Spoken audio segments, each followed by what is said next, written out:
We're going deep on love, Yeah. but we're not talking about, just any old love. We are diving deep into the new commandment. Right. This is in the Gospel of John. You know this one, right? Oh, yeah. It's one thing to talk about, love in a general sense, but the book of John, it presents this very specific kind of love, especially this passage, yeah. Okay, so Gospel of John chapter 13, verses 34 and 35. That's our source material today. Now, I got to admit, when I first read this, the phrase new commandment, that really jumped out at me. Like, we've heard about love throughout the Bible. You're right, but this commandment, it has this very unique context. Now, for those of us who maybe aren't as familiar with John, could you kind of unpack what makes the Last Supper so significant? Oh, absolutely. Essentially, it's the pivotal turning point in, the Gospels. Imagine, like, this somber, intimate gathering. Jesus knows what's coming. Right. But the disciples, they don't fully grasp it just yet.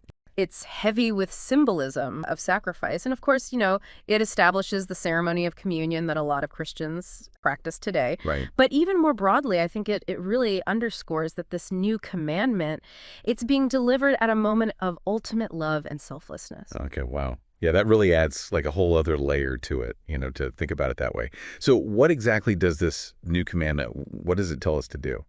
So in these verses, Jesus, he tells his disciples to love one another just as much as I love you, he says. Okay, well, that's a pretty high bar, isn't it? It absolutely is. It's not just about, being nice or friendly. This is about reflecting I'd say the very essence of Christ's love.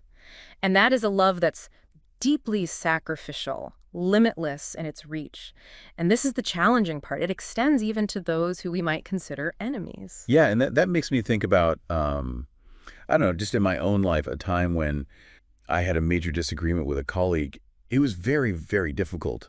This new commandment really challenges us to dig deep, doesn't it? It really does, because, this love, it isn't about just saying nice words. It's about, actively choosing forgiveness, showing compassion, even when it's hard, putting others' needs before your own, just as Jesus demonstrated. And it's not just about personal transformation either, Verse 35 goes on to say, your strong love for each other, it will prove to the world that you are my disciples. Wait, so it's not just about how we treat each other, within the Christian community. There's a bigger implication here. Yeah, precisely. This kind of love, it's meant to be visible, a tangible testament, I'd say, to the transformative power of faith, letting our actions speak louder than our words, showing the world what true Christ-like love, what it looks like. Wow. It really, this passage, it challenges us to go beyond just a surface level understanding, I think. Right. It prompts us to really examine, how deeply and how authentically we are embodying this new commandment in our own lives.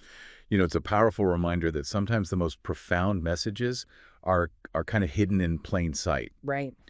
So, as you reflect on this passage, on this new commandment, consider how might your actions demonstrate this kind of love to the world around you? That's something worth pondering.